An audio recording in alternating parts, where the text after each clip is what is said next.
Jamaica, I've seen watch videos this. circulating where I've seen a Jamaica Defence Force truck and people are there waving, and you know, it wasn't too bad. But even in a disaster, we must maintain our dignity. Even in a disaster, we must never give the view that there is lawlessness, and even if we are hungry and there is suffering, we must maintain our dignity. And the way in which the relief operation is done must be done in a way that protects the dignity of the people. And this is true. No one is talking about this part, but this is something I'm going to bring up from the press conference.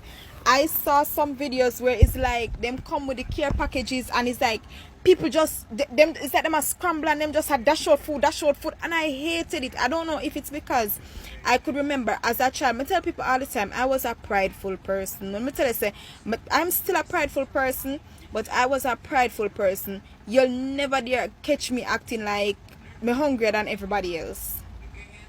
No, I'm not gonna be behaving like that. If me have to behave so for look of food, me no want it. Let me thank God me not no kids, because me sorry me not do it. Me understand say times hard, but no matter how hard life is, I am not going to be behaving like that over food. And I agree, they can do better in handing out the care packages. I 100 people are supposed to look like them are scramble for food. Come on. I never like it neither. I agree 100%. Them need to do better in how them are hand out the care packages. It don't look good. At the end of the day, no matter how somebody has suffered, still treat them like human being. Still treat them with like a dignity.